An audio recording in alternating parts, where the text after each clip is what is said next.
I think my ex-fiancée Jess, 31F, might have tried to get my wife Olivia, 30F, drunk and cheat on me. My wife thinks I am overreacting and overthinking the whole situation. Can someone tell me if I would be an asshole to ask Olivia to stop being friends with Jess immediately? For context, Jess and I started dating during the sophomore year of our college. We met through mutual friends and connected instantly. She was charming and outgoing and made friends instantly everywhere she went. I am more shy and nerdy, but I enjoyed going out to parties with her. We got engaged on our graduation day as both our families were attending. I got a job in a big tech company right after college and Jess moved in with me while looking for jobs. That is when the relationship started going downhill. Jess was an art major and had trouble finding a stable job. She did a bunch of freelance work and mostly worked from home. I was overwhelmed with work. She always wanted to go out to bars and clubs and I wanted to rest in the evening after 10 to 12 hours of work. I was okay with her going out with friends alone, and I would sometimes tag along on the weekend. It bothered me that she was still in her party girl phase. She complained that I was becoming boring and should enjoy my early 20s before we settled down. I was also not happy with the friends she hung out with, as there was a lot of drinking and drug use. Even when I went out with her friends, she would be extremely flirty with guys in her friends group. Her excuse was always that she gets flirty when she is drunk or she was just joking. I had enough and decided to call off the engagement after 2 years as we were just different people at that point. The breakup was messy and she kept trying to get back with me for almost a year. There were some incidences where Jess may not have acted in her best judgment, and I blocked her from all my social media. I did not want to deal with the drama and wanted to move on. I also got a transfer to another town around that time and never heard from Jess again. This is when I started dating my wife, Olivia. My wife was the exact opposite of Jess. She was very soft-spoken and a homebody like me. She knew I was engaged before. We dated for 3 years and happily married for 2 years now. However, one of the sticking points we always had was my Thursday nights. 3 of my closest college friends are now scattered all across the country and we generally play a video game together on Thursday evenings since our college days. Olivia complained that she gets bored during that time. About 6 months ago, Olivia told me she got a Facebook invite for a group where they had painting and wine nights on Thursdays. It was mostly 8 to 10 women who got together at someone's house and spent the evening painting, drinking wine and gossiping. According to Olivia, it was just a few housewives and divorcees and they welcomed her. One of the women's name was Jess, but I did not think much of it. 2 weeks ago, Olivia told me it was Jess's birthday and they wanted to a ladies' night at a club. Olivia hates loud music, but Jess convinced her to come for dinner and some drinks. On that night, I got a call from Olivia at 10 p.m. asking me if I could come and pick her up. I could tell something was wrong and immediately left to pick her up. I went to the bar and went in to pick up Olivia. I was shocked when I realized that her friend Jess was my ex-fiancée. She also looked surprised to see me there. I was polite and said hello to everyone, but Olivia wanted to get out of there as soon as possible. After we went in the car, I told Olivia that Jess was my ex-fiancée whom I had not seen for almost 7 years. Olivia was shocked to hear it and she did not know about it. It was crazy since I did not even know she lived in the same city as us. Olivia told me Jess was the one who had started the painting group. She had divorced her husband 2 years ago and moved to our city for a fresh start. The reason why she called me was because she was getting uncomfortable with the situation at the bar. Since Jess and one of the other women were single, they kept on encouraging guys hitting on them and inviting them over to their table. Jess was trying to get everyone drunk and was asking Olivia to open up and have fun. She was constantly hyping up Olivia to 2 of the guys who bought them a round of drinks. At this point, Olivia excused herself to go to the restroom and called me to pick her up. I am not happy with the situation, but I am also not mad at Olivia. I am just uncomfortable with Olivia hanging out with Jess. I told Olivia about the same. Olivia told me that she was never going to put herself in the same situation again with Jess or anyone else. Also, this friends group is the only real social life she has since we both are in a completely new city. She does not want to stop going to her painting nights with her friends. I brought up the thought that Jess could be acting in malice, but Olivia told me she did not think Jess would know I was her husband as Olivia never showed my picture to anyone in the group. She also said that it's been 7 years since we broke up. Jess is a kind person and I should not judge her based on one night when she was drunk. She still wants to stay friends with Jess. On one hand, I do not want to separate Olivia from her friends. But, my gut feeling is telling me something is off in this situation. Besides, it feels weird to have my ex be friends with my wife.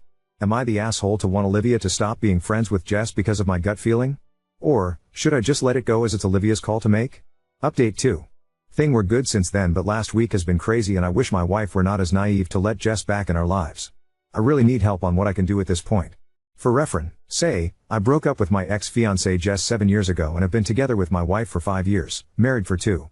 After the night of Jess's birthday, where she tried to get my wife drunk and flirt with strangers, I had a long conversation with my wife. I laid down why I was uncomfortable with her hanging out with Jess. My wife agreed with most of what I said, but she feels that enough time has passed now where we can let things go. She also talked to Jess and she told her that she had no idea about me and it's just one happy coincidence. Jess also insisted to my wife that she moved on with her life after our breakup, found love, and unfortunately the marriage did not last. She told Olivia that maybe we all could go out for dinner together and clear out the issues. Jess also insisted that she was just having fun at the bar, and apologized to my wife if her drunk behavior made her uncomfortable. My wife asked me if I would be okay with their friendship as she has not found a social group in the new town for a long time and Jess seems like a changed person. She also told me that she would only meet these women during her art night, and not go out on girls' nights or trips. I felt that as long as Olivia was comfortable, I should not have any reason to be worried. We also had dinner with Jess once and Jess was very friendly. She told me about what happened in her marriage, and how she is on her healing journey right now.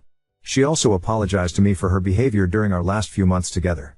Jess also now owns a business and works as a freelance artist and graphic designer. I also was gracious as we were just 23 and I harbor no ill feelings.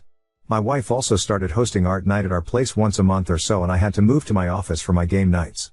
Last week, after the art night, Jess and one other lady hung back, and we were all drinking wine and chatting. The other lady was asking questions about Jess and I just told her that it was old history, and I went no contact with Jess for 4 years. That was the reason why she had no idea about Olivia. Olivia looked at me, and asked Jess, "You mean 7 years ago, right?" Jess said no, and that was when we broke up. However, we met every time I came back to my hometown. I thought she was drunk, so I corrected her again that it was 7 years ago, and she was misremembering things. Jess said maybe, and we moved on. The next day, Jess sent a bunch of photos to my wife of me and Jess hanging out. They were just innocent photos like us having dinner, at a music festival, working out together, etc. The weirdest part was I had a few tattoos on my body that I got after I broke up with Jess. I also never owned the clothes the person in the photo was wearing. Even the photos were timestamped to 4 years ago, Christmas 2019.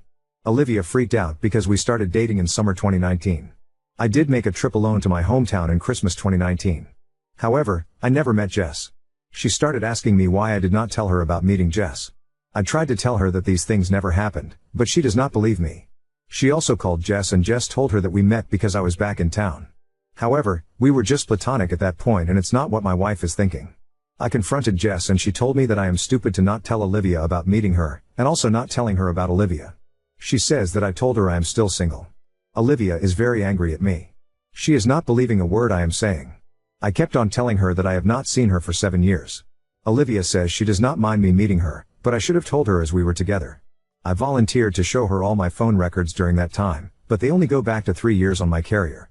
I am confused how those photos can even exist when I never met her. They are definitely photos from when I was with Olivia, as I look more muscular in these pictures and also have tattoos that I did not have back then. I even told her she can call my friends and family and ask them about the trip, but she says that she has all the photos of my trip, and my friends and family will cover for me. Can someone please help me what I can do in this case? I need to convince Olivia that this is all false. But she is just angry at me and giving me silent treatment. I swear that I did not meet Jess during that trip and am caught up in this mess without my fault. Story 2. Brother chose his manipulative best friend over his girlfriend for our wedding, but I put my foot down and banned her from coming causing a battle. My brother is 29 and has been with Leah for about 2 years. We all like her, she is super nice. I am getting married next April and sent an invite to my brother's apartment. We decided to send invites to households and not individuals. For example, our aunt received an invite for her family and not for each individual. Last Thursday, we met at my parents' place. It was just the core family because of some tax reasons, lol. While there, I asked my brother about Leah's dietary restrictions. I know that she is a vegetarian for health reasons and that she cannot have certain raw vegetables. He said that she wasn't going to come and that he was taking his girl best friend, Amanda, instead. Now, their relationship is weird AF. Amanda has always been stringing my brother along, in my opinion. He always denies having feelings for her, but let's be real here. Amanda would date other guys, blow off my brother, then when things were on the decline with her partners, she would be attached to him again. Her last boyfriend broke up with her right around the time my brother, his then ex-girlfriend, Amanda, and her ex were supposed to travel to Spain. What did my idiot brother do? Go with Amanda alone because Amanda was uncomfortable with his ex-girlfriend. Obviously, he acted blindsided when his girlfriend broke up with him. I didn't even say anything anymore because it's all so weird. So, and he said that, I asked if Leah already had other plans. But my brother said that Amanda had asked if she could come because it would be an opportunity to finally see the old gang. We were in the same friend group in high school. I told him that I would have invited Amanda if I wanted her there. Amanda is mean and cold. She always makes disparaging comments about other girls. At every event, around 1 hour in, She will make some sort of scene that either has her running away crying or sitting mad at a table telling everyone to leave her alone and then making a cryptic comment about something hurting her. I told my brother I was revoking his +1 and Amanda was not coming to our wedding. He accused me of being misogynistic and bigoted because I don't understand opposite-sex friendships. Which is BS. My husband has a female childhood friend who is his best woman. I love her too and she has been amazing. And she respects fucking boundaries.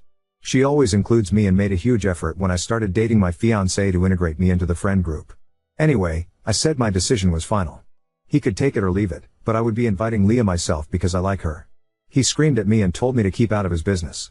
I said to get rid of his weird fucking feelings for Amanda. He is mad at me. My dad said is none of our deal. My mom is furious with my brother. So Ida? Edit, to answer some questions the invite was addressed to the Smiths. Funnily enough, Leah had the same last name as us. Granted, we have one of the most common last names. Yes, they live together. The tax thing is nothing huge. My parents have a small business but are really bad at keeping track of all their receipts. So every month we go and help them. We digitalize the receipts and put them in a bookkeeping software for the account and oop, I like Leah like genuinely as a friend and would like her there. I should honestly just have invited her officially, too. I should honestly have been able to foresee David would do this. Oop, I given up talking to him years ago. I always feel sorry for the amazing girls he brings home, though. I still talk to his ex. She helped me with Y career. Lol. He is going to end up alone oop, she can so much better. On paper, my brother is pretty great. Amazing job, financial stability, he volunteers at animal shelters and cares about his appearance. And when he is not drooling for Amanda, he is generally really nice and loving. But bro. Oop, it's so weird, man. Ike. She is jealous when anyone spends time with him. I once told him to ask her to have a one-sided open relationship where she gets to do what she wants, and he waits at home for her because he already does that lol oop. Yeah, I wouldn't mind lol oop. My dad is not mad at me, dude lol. He thinks it's unnecessary drama. He doesn't like Amanda either, so he is just keeping out update 1. I listen to 2 hot takes every day on my commute, so it was a huge surprise when you responded to my post. Thanks for your insights. Regarding the invitation, I now realize I shouldn't have phrased it as inviting a single person. I thought inviting households would be cute and less pressure for guests. Lesson learned, LOL. Here's an update I'd like to share with you. After the confrontation, I didn't hear from Leah or my brother for about 2 days. During that time, Amanda reached out to me upset about my Reddit post. She called me an asshole and insisted that Leah is not the only special woman in my brother's life. She argued neither Leah nor I have the right to be selfish with my brother's time, asserting she existed before Leah or any of his girlfriends and would outlast them all. She ended with a presumptuous statement that she would surely see me at my wedding. I was fuming. I chose not to engage with her other remarks but instead sent her a clear message. Hello Amanda. You are not invited to my wedding. If you want to see the old gang, please organize a coffee date when they're all in town. Should you appear at the wedding, you will be escorted out, peacefully by staff or with police involvement. Please refrain from contacting me or my husband. Amanda responded with more emails, mostly vague threats and name-calling, and turned to Instagram to indirectly target me. She tagged me in posts, making my username small so people wouldn't notice me tagged but would see it in my notifications. She also used an Ask Me Anything sticker on her Instagram story, where I'm pretty sure she asked herself leading questions. Highlights included questions like, what's the perfect outfit for a wedding? With a photo of herself in a dress captioned, this. But sadly I'll never get to use it, and what is your pet peeve? Followed by a rant about nosy people who think they have the right to control others. She flooded her story with sad quotes about no longer having a girl's girl. She tagged me in every single one. Of course, I screenshotted them all, lol. Some friends reached out when Amanda started spreading a different story, claiming I originally invited her but later disinvited her because Leah hates her and pressured my brother to do the same. The cool part? Not one person believed her. Many of our old high school friends have cut ties with Amanda, and a few guys who still talk to her are more linked to my brother. They reached out to let me know Amanda was spreading rumors. The girls in the group blocked her after she vented to them, which led Amanda to start bombarding their phones. My brother panicked, thinking I'd started a campaign against her. Speaking of my brother, he called and texted me multiple times, furious that I excluded Amanda and even blamed me for any harm she might come to. He went as far as calling our mother, saying Amanda was depressed and threatening never to forgive me if something happened to her. My mom advised him to call for a welfare check if he was genuinely concerned because he, as an individual with no training, wouldn't be equipped to handle such situations. The biggest development is that my brother got kicked out of a shared apartment. Leah called me to say their relationship might not continue and that she might not feel comfortable coming to the wedding. I understood her decision and offered an open ear. We met for coffee, and she recounted their ugly fight. Without going into all the details, Leah didn't hold back. She made my brother read every single text out loud between him and Amanda and sent a copy to one of her male friends, who replied, Leah, WTF? This is not okay. She used this as evidence that their interactions were, at best, inappropriate and, realistically, an emotional affair. When my brother begged her to stay, she asked him why, knowing he would always choose Amanda. He swore he wouldn't, but his immediate response to a hysterical call from Amanda about me bullying her proved otherwise. Leah left while he comforted Amanda in another room. Later, she texted him that he needed to move out while she was away. It's her apartment, and she didn't want to see him until certain conditions were met, cutting Amanda out completely and seeking therapy to address his unhealthy patterns. The fight spanned 2 intense days. Leah found solace in your podcast and the comments here. She described it as surreal but helpful. She sends her greetings and wants people in similar situations to know a few things. Don't fear being alone, because being with someone who's not good for you will make you feel lonelier than being single. Never enter a relationship with a "I can fix him" mentality, as it usually ends in heartbreak. Prioritize yourself, and while trying to work things out is noble, don't depend on it as the solution.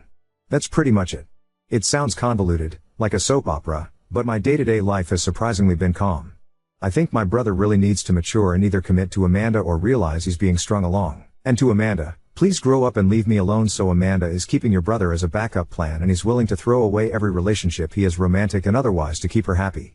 Hopefully he comes to his senses before he ends up a sad, broken, lonely man.